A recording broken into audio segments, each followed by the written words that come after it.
Courage under fire, an incredible show of bravery by Houston police officers battling through bullet wounds. Yeah, it was a drug bust gone wrong, and 4 undercover Houston police officers are still in the hospital. Houston's police chief and mayor are asking folks to pray for their recovery, and an investigation into the suspects is underway. Those suspects were married.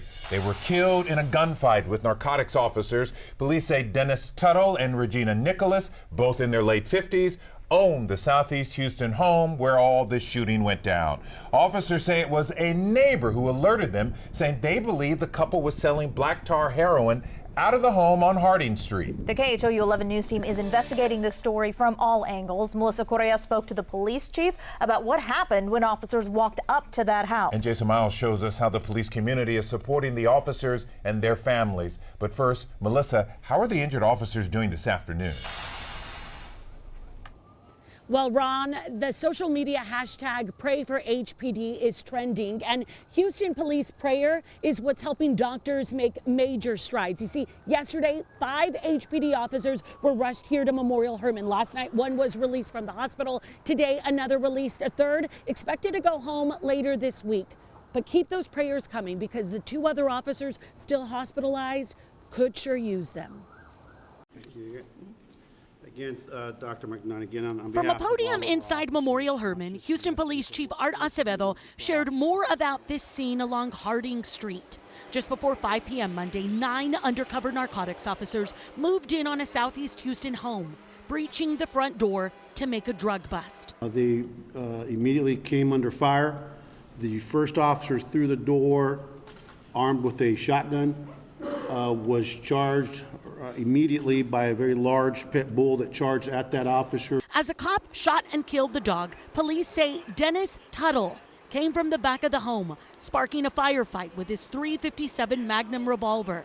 That officer was struck in the shoulder. He went down, fell on the sofa in the living room, at which time a female suspect went towards that officer, reached over the officer, and started making a move for his shotgun.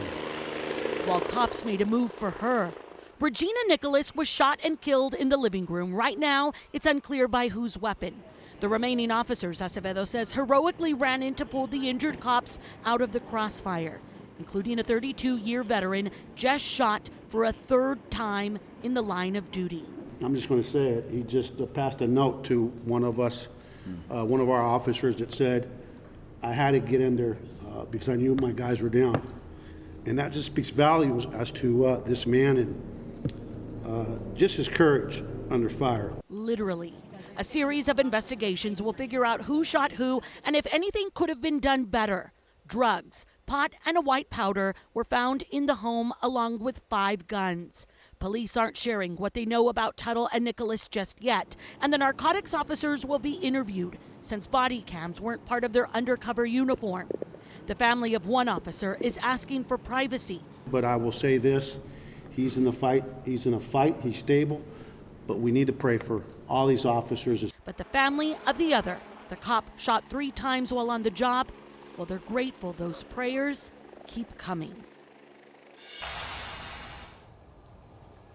So let me tell you a little bit about all of those undercover narcotics officers who were involved in the shootout and are home now. They're all on paid administrative leave while this investigation happens. That's normal. We also learned from HPD each one of those officers has talked to a psychologist and is now teamed with a peer support group to make sure that they can be counseled through the next several weeks. Because Chief Art Acevedo is saying a lot of those undercover officers are dealing with guilt, while second-guessing if there was anything they could have done better to save their brothers in that line of fire. Yeah, such a stressful job, and this compounds on that. Thank you so much, Mal.